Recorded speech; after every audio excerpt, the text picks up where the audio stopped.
दहाचं चालते, वांग्याचं चालते, वांग्या चालते.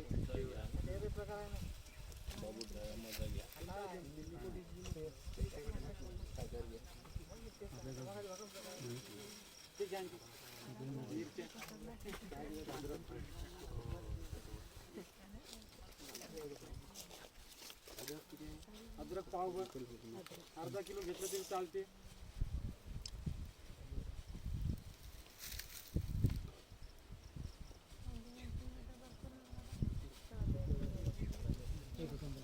आता सुरुवातीला ड्रम पाण्यानं भरायचं नाही, पहिलं हे सगळं टाकून घ्यायचं.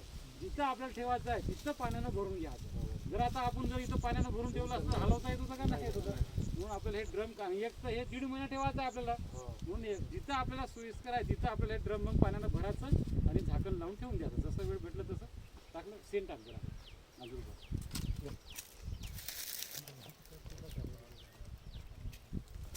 थोडंच टाक.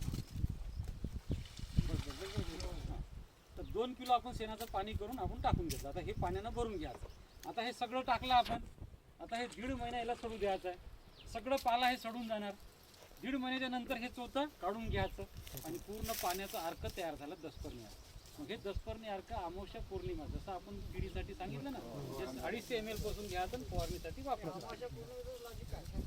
हे सांगा जाऊ ना, पिकावरचं घातक काळ म्हटलं तर अमावस्या आणि पौर्णिमा.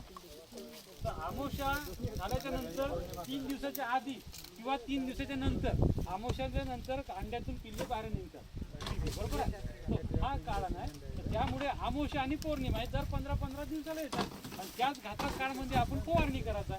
तर अशा पद्धतीने आता हे ड्रम पाण्यानं भरून हे आपल्याला सोडू द्यायचं आहे. 1.5 महिन्यात तयार होते. 1.5 महिन्याच्या नंतर हा सुद्धा काढून घ्यायचं.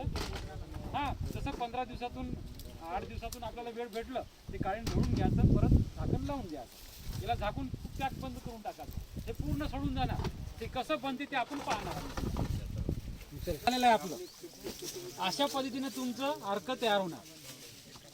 जर अमावस्या पौर्णिमेला 250 ml नंतर 100 ml वाढवत आपल्या पिकावर फवारत राहतं.